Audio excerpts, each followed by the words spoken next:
Mother wouldn't do that. Oh, she's in the cellar. Why didn't we think of it?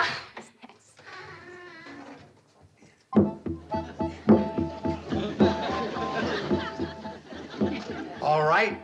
Who hid my Indian? Uncle Joe, we're worried. We can't find Mama. Now you know how I feel when you hide my Indian. Oh, Uncle Joe, this is serious. We've looked all over the house. All right. Stop chattering like a nest full of baby blue jays. Your ma went to town. She left a note. What does it say? Nothing, just that she went to town. But I'm worried. Me too. So am I. What about? Well, Mom didn't sleep a wink last night. We heard her walking the floor all night long. And she didn't eat a bite of breakfast. I'll bet she's still worried about the train, Uncle Joe. Afraid the railroad's gonna scrap it. Relax. I took care of that railroad man. He wouldn't dare scrap the Hooterville cannonball. Has anyone heard the train this morning? No, I haven't. I haven't either. Then Mother must still be at the track waiting. Come on. Let's go.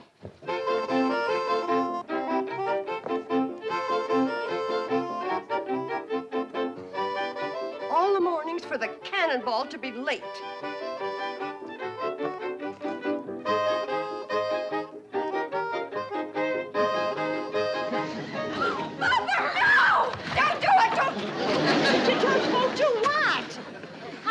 For the cannonball. It's 2 hours late. Mother, do you think the railroad has scrapped it?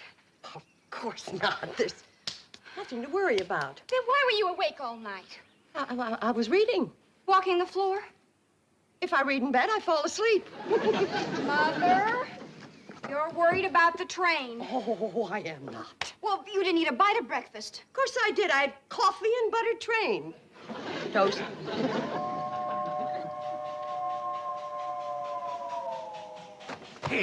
Hey, you sure started a ruckus this morning. Look at Uncle Joe. The cannonball's still running. Well, of course it's still running. I saw to that.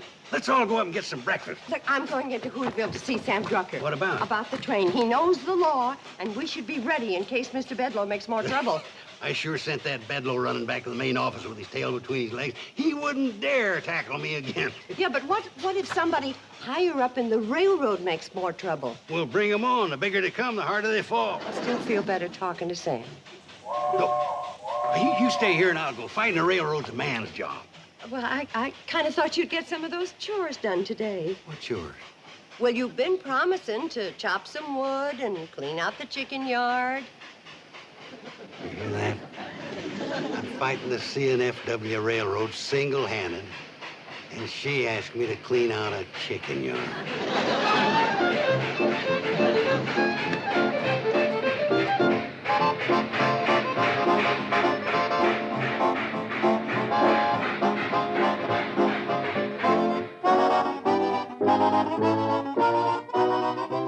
Bedloe, you had a job to do, and you didn't do it. But, Mr. Curtis... What do those rubes do to you back there? You used to be the best hatchet man this railroad ever had. Now look at you. You couldn't chop your way through a watercress sandwich. Mr. Curtis... Don't just stand there. Start lying. Yes, sir. Well, Chief, I saved this line at least $150,000. If we junked the Hooterville cannonball, those people were going to sue us for damages. Let them sue. Why do you think we're overpaying our lawyers? Gentlemen, I tell you the Hooterville cannonball is through. But it's such a quaint little train. The CNFW doesn't have room for quaint little trains. Now, if we hook up the main line from Hooterville, extend the branch from Pixley to our existing track, we can cut 30 minutes from the schedule of the Fenton City Flyer. 30 valuable minutes. And that means money in the bank for the CNFW. But, Chief, you can't send the flyer through that valley. There are too many curves. We'll straighten them. And the trestle that connects with the branch line is absolutely ruined. The others are too narrow and old. We'll build new ones out of concrete and steel. But the right-of-way is full of hills. We'll level them. And swamps. We'll fill up the swamps with the hills. Gentlemen, we'll send our diesels through there so fast, those Hooterville hicks will think they're living on a launching pad. I will have a full report for you by the end of the week. I am going into that valley incognito and make a personal survey. But Mr. Incognito, Mr. Bedloe. You see, that's where you made your mistake. You told them who you were, and they ganged up on you. Miss Hammond, I want you to have my helicopter and wrinkle me a suit. Have them both on the roof in 20 minutes.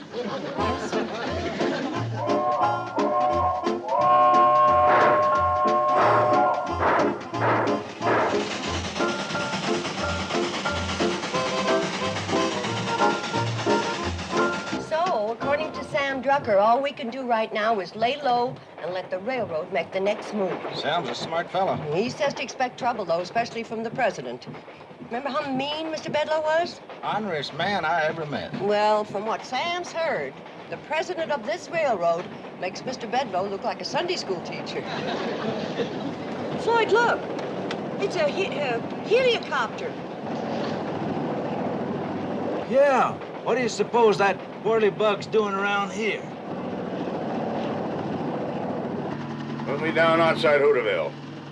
According to the map, I flew right over it, but I didn't see a thing. Well, we just passed the train, so put me down in front of it and I'll flag a ride. Roger.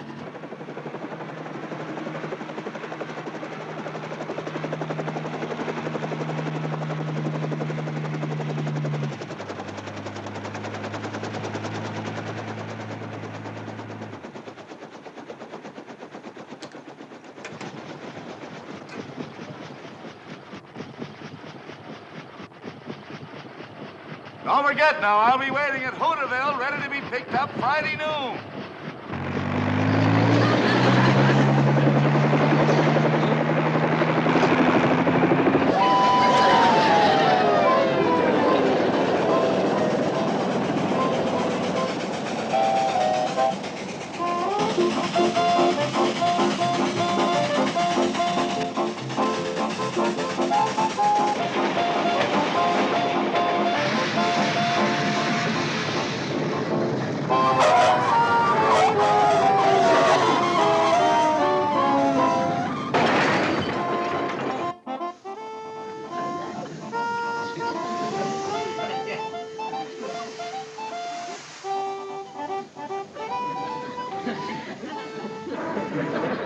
Looks like a hobo.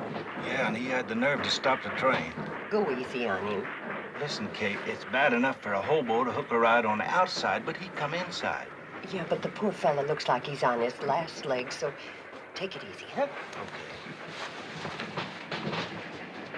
Hi there. Hello? My name is Kate Bradley. I run the Shady Rest Hotel up the tracks away. And this is Mr. Smoot. Hello, Smoot. It's Mr. Smoot. How far are you figuring on going? End of the line. How much do I owe you?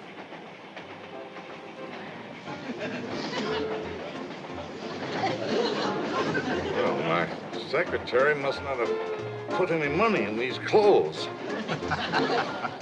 I've got money. Sure you have. Sure you have.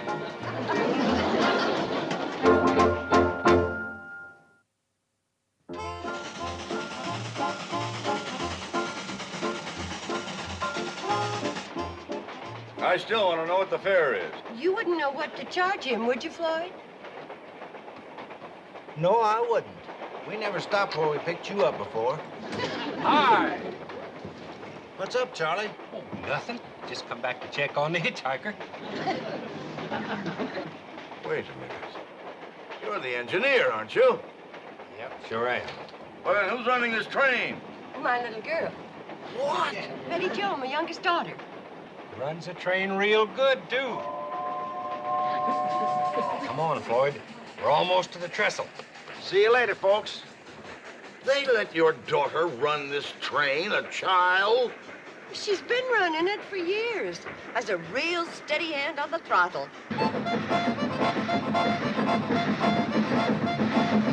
Whoa! Her braking could stand improving. What are we stopping here for? Morgan Creek Trestle. We always stop here this time of the year. Why? Come on, I'll show you. We're gonna be here a spell. Well,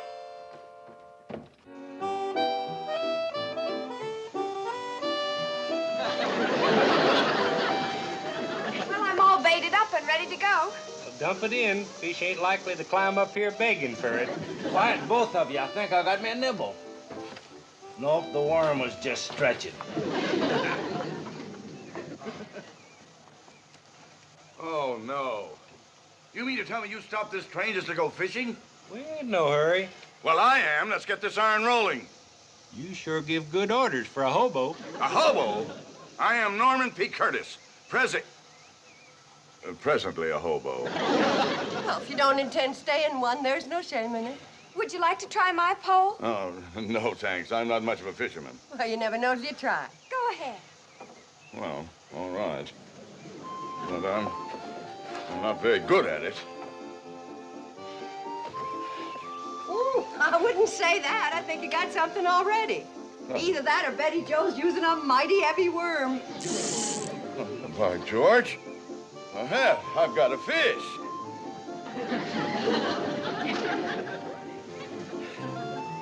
Look, a fish. Isn't that cute? Yes. I caught a fish.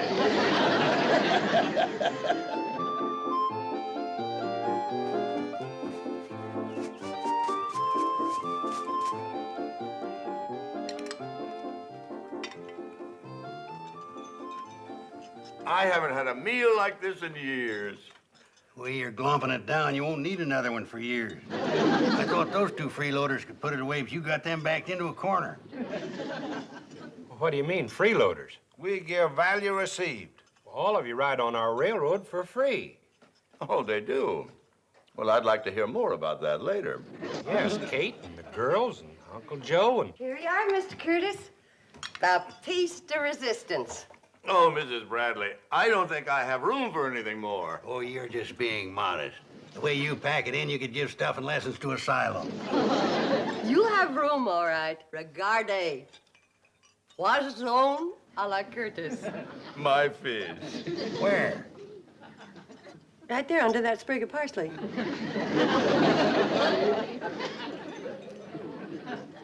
Isn't that something? What'd you call it?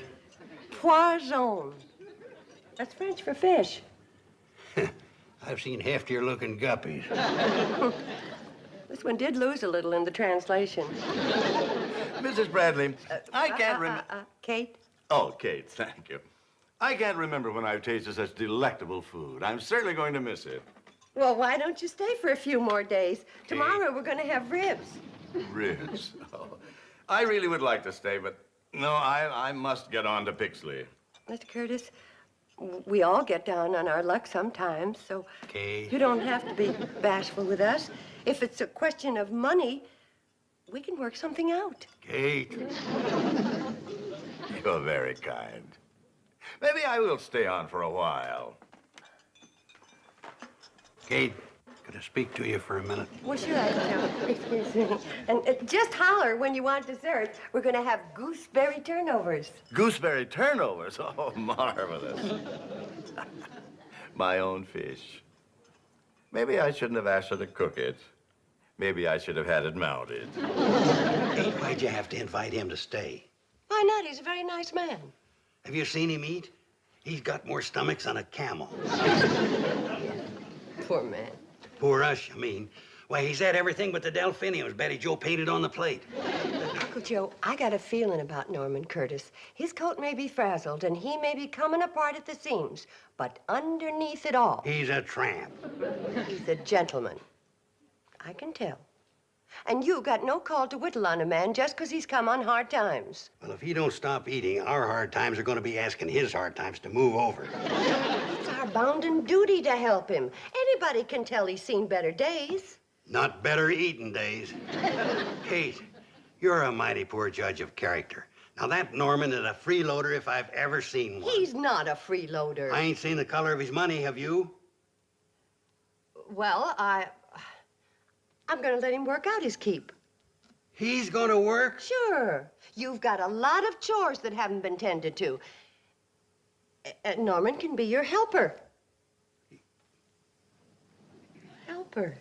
Oh, well, that's different. Maybe I better go and see if that poor fella needs some more food.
To the loveliest lady I've ever known. Thank you, Mr. Curtis. Norman, please. Tell me, Norman, is that a compliment to my personality or to my cooking? Both. You know, Kate, I think these have been the happiest days of my whole life. Maybe it's because you've been doing something. Well, you have been keeping me busy. I haven't chopped wood in years. But you need a steady job. You're right. And when I leave here tomorrow, I'm going to the main office of the CNFW Railroad. And ask them for a job. Any kind of a job. Oiling, wiping, walking track. Why, with your brain, you could work up in no time. You really think so? Oh, yes, Norman. You got it in you. You set your mind to it, and in 5 or 10 years, you'll go right to the top. I'll be so proud. I'll point at you and I'll say, that's my friend, Norman Curtis, station master. Well, let's not aim our sights too high. Mr. Curtis, any special song you'd like to hear? Yes. How about Apple on a Tree? I don't think we know that one. Billie Jo, do we know Apple on a Tree? No. We don't know that one. Oh, that's the finest song you ever heard. Here, give me that thing.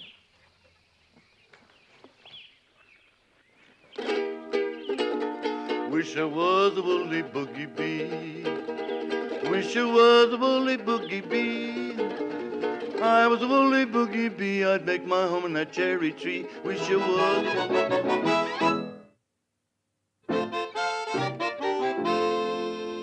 Your president did not fire blank cartridges in Hooterville. I did not permit mawkish sentiment to influence my decision. Well, I'm sorry, Chief. I must have been hypnotized. Well, when do we go back to work up there? On what? Well, like you said, hook up the branch line with the Fenton City Flyer. What are you talking about, Bedloe? We can't send that flyer through that valley. There are too many curves. But you said we'd straighten them. The right-of-way is full of hills. But you said we'd level them. And swamps. That's where you said you'd put the hills. Well, there are too many swamps and not enough hills. And furthermore, the main trestle is completely wrecked. All the others are old and narrow. They're good for nothing but fishing. But you said we'd build new ones out of concrete and steel. What's the matter with you, Bedloe? Are you trying to bankrupt this railroad? Your entire idea of modernizing that branch is unfeasible, ill-advised, and unpatriotic. My idea. Unpatriotic. Gentlemen, I am leaving immediately to try and straighten out the mess created by our ambassador of goodwill, Mr. Bedloe here. I'll have a full report for you by the middle of next week. Or the week after. Well, anyway, I will let you know. Gentlemen, this meeting is adjourned.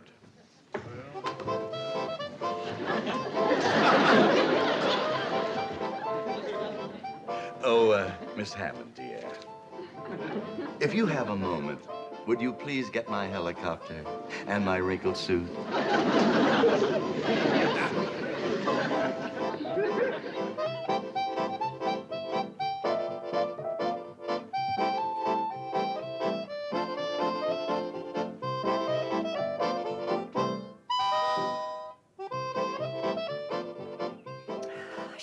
Hope Mr. Curtis got that job. What job? At the railroad. Before he left, said he was going to the main office and see about it.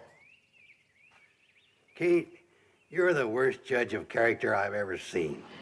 Nutty Norman is a hobo, born and bred. Those kind of fellas don't want to work. Sure worked hard here, doing your chores. Yeah, I tried to help him make something out of himself. Man just don't take to work the way I do.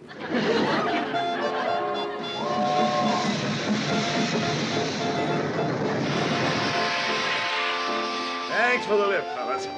Oh, will I see you at lunch tomorrow? You'll see us for supper tonight. The way you eat, there won't be no tomorrow.